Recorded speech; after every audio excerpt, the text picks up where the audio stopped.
على رسوله الكريم أما بعد فروي عن النبي صلى الله عليه وسلم الدين والنصيحة إلى آخر الحديث أو كما قال عليه الصلاة والسلام وصلى الله على سيدنا ومولانا محمد وعلى آله وأصحابه وسلم وصلى الله على سيدنا ومولانا محمد وعلى آله وأصحابه وسلم।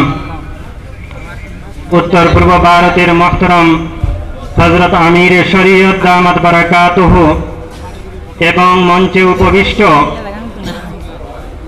इमारत शरियार केंद्र राज्यिक জেলা এবং আঞ্চলিক স্তরের বিভিন্ন কর্মীবৃন্দ, উপস্থিত মঞ্চে অতিথিবৃন্দ এবং সুধী জনসাধারণ, আমি আপনাদের সম্মুখে নবী করিম সাল্লাল্লাহু আলাইহি ওয়াসাল্লামের পবিত্র আহাদিস থেকে একটি হাদিসের একটি অংশ পাঠ করেছি, যে অংশের মধ্যে আল্লাহ পাক পরবর্তীকার আল্লাহর নবী সাল্লাল্লাহু আলাইহি ওয়াসাল্লাম ইরশাদ করেন, আদ-দীনু আন-নাসিহা, দিন অর্থাৎই নসিহত, অন্যের ভালো অন্যের কল্যাণ করা, সেটা মৌখিক সেবা, সেটা দৈহিক মানসিক দিক থেকেও হতে পারে।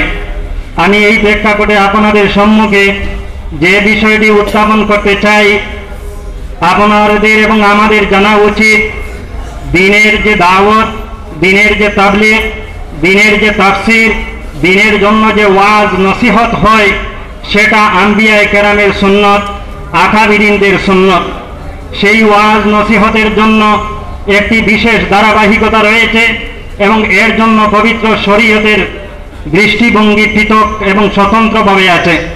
কিন্তু সেই দিক থেকে আমাদের বিবেচনা করে আজকের সময়ে সময় উপযোগী ওয়াজ নসিহতের মাধ্যমে সমাজকে একটি ভালো বার্তা দেওয়ার যে যোগ্যতা, অনেকটা ক্ষেত্রে আমরা হারিয়ে ফেলেছি। আমরা বর্তমান সময়ে সোশ্যাল মিডিয়ার মাধ্যমে বিভিন্ন জায়গায় বিভিন্ন মানুষের পরস্পর কাদা ছোড়াছুড়ি, পরস্পর নোক্তাছুনি, পরস্পরকে আক্রমণ, এই জাতীয় ওয়াজ মাহফিলের মধ্যে বিশদভাবে পরিলক্ষিত হচ্ছে। এই দিক থেকে আমাদের লক্ষ্য করা উচিত নবী করিম সাল্লাল্লাহু আলাইহি ওয়াসাল্লাম আমাদেরকে কি নির্দেশনা দিয়েছেন। আমি আপনাদের কাছে বলতে চাই, ওয়াজের জন্য বিশেষ কিছু শর্ত রয়েছে। সেই শর্তের মধ্যে রয়েছে, যিনি ওয়াজ করবেন তিনি যেন স্পষ্ট ভাষায় কথা বলেন, তার যেন ওয়াজের মধ্যে কোরআন এবং সুন্নাহ ভিত্তি হয়, এবং আকাবিরিন যারা রয়েছেন, আইম্মায়ে কেরাম যারা রয়েছেন, তাদের দৃষ্টিভঙ্গি সম্মুখে রেখে তিনি ওয়াজ করবেন। ওয়াজের মধ্যে অন্যের নক্তাচুনি, পরস্পর কাদাচুরির কোনো সুযোগ নেই। তাই আমি আপনাদের সম্মুখে সেই বিশেষ আহ্বানটা রাখতে চাই।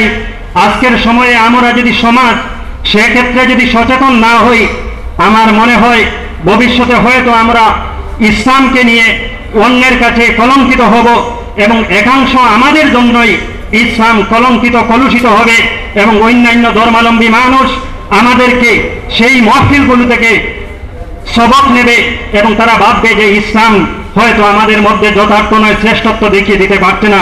এই বলে আমার বক্তব্য আমি এখানেই শেষ করতে চাই। ওয়া আখিরু দাওয়ানা আলহামদুলিল্লাহি রাব্বিল আলামিন।